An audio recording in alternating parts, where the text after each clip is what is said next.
Mengapa orang di sekitarmu bodoh? Panduan praktis menciptakan hubungan yang efektif dengan orang lain. Dr. Syarif Arafah. Bahasan 1. Mengapa orang di sekitarmu bodoh?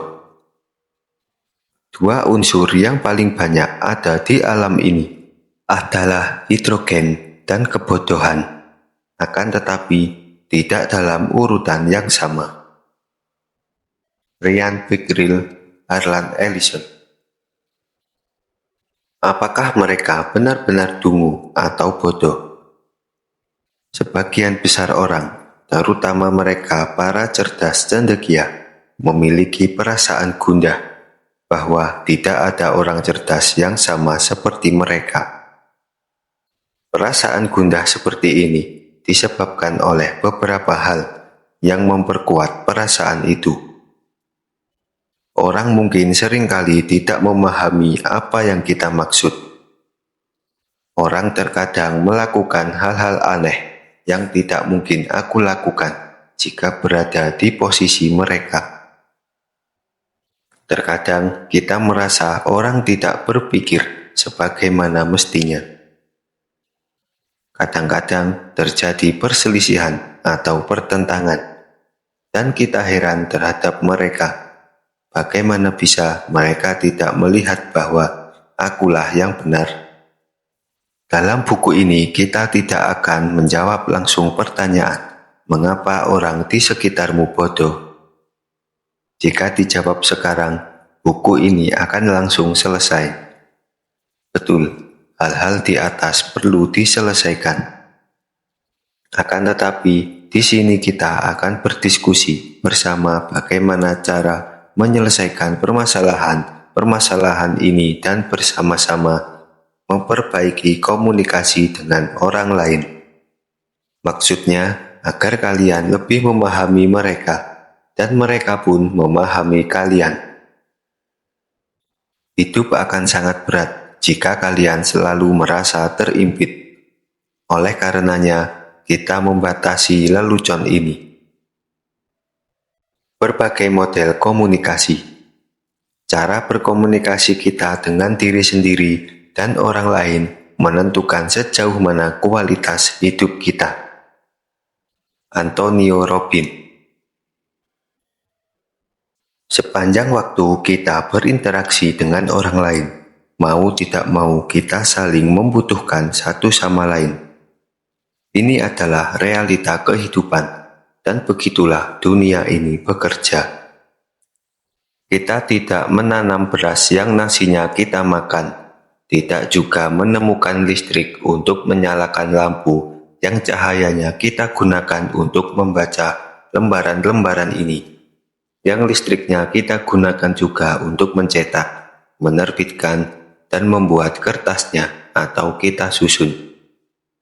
Sungguh kita bukanlah yang menyulam kain bahan pakaian kita, juga bukan yang membangun rumah kita. Kita berinteraksi dengan orang lain untuk mencapai tujuan kita. Inilah kehidupan.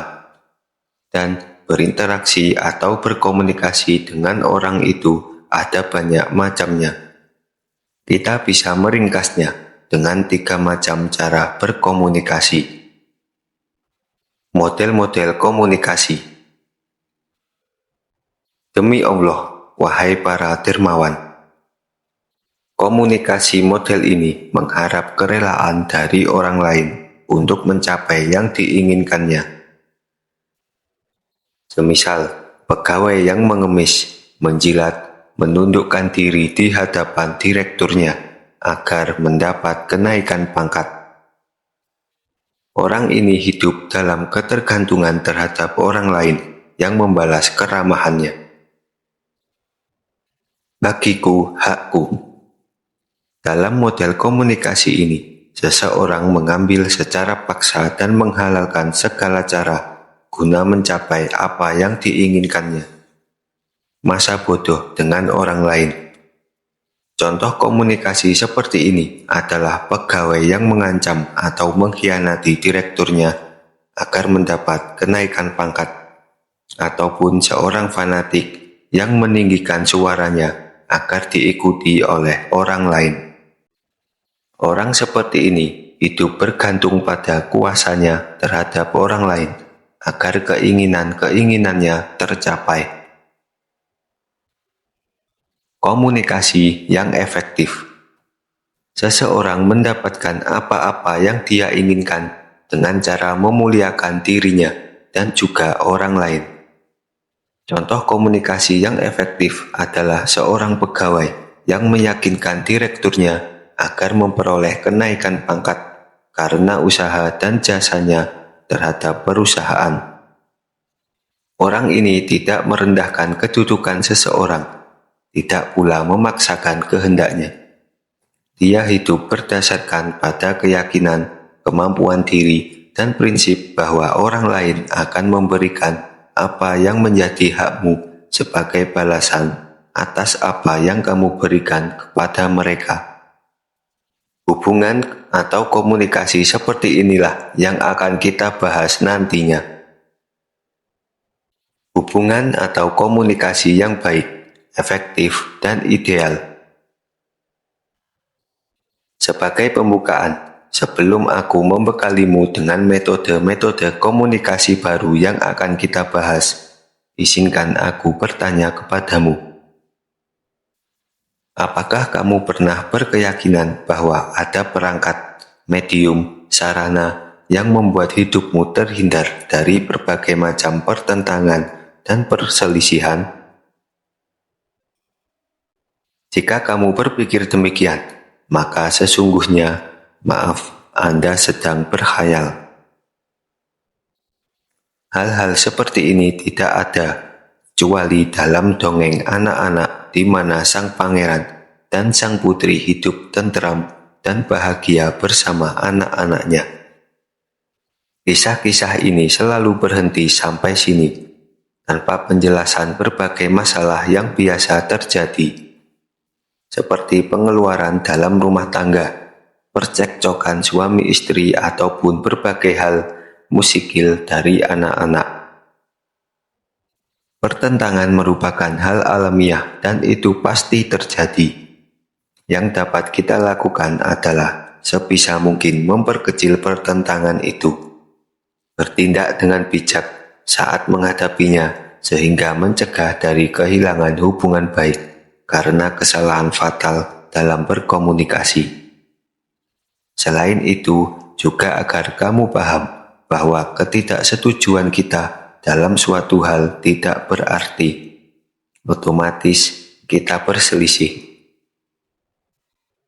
Ada banyak buku yang menjanjikan bahwa dengan membacanya kamu otomatis akan berubah menjadi seorang ahli berkomunikasi dan akan mendapatkan kesuksesan dalam setiap hubunganmu. Namun, saya hanya akan menjanjikan dengan membaca buku ini, kamu akan mengerti bagaimana menjaga berbagai hubungan pentingmu dan bagaimana cara mengubah hidupmu secara masif ke arah yang lebih baik secara berkesinambungan. Aku tidak mengatakan buku ini mengandung mantra sihir yang seketika dapat mengubah dirimu. Tetapi aku cukup yakin isi buku ini akan sangat bermanfaat bagimu. Jika kamu menginginkan buku-buku sihir itu, maka jangan menyia-nyiakan waktumu di sini bersamaku. Perbedaan dan pertentangan adalah sesuatu yang pasti ada. Penyebabnya pun sederhana, karena hal tersebut ditakdirkan untuk terjadi.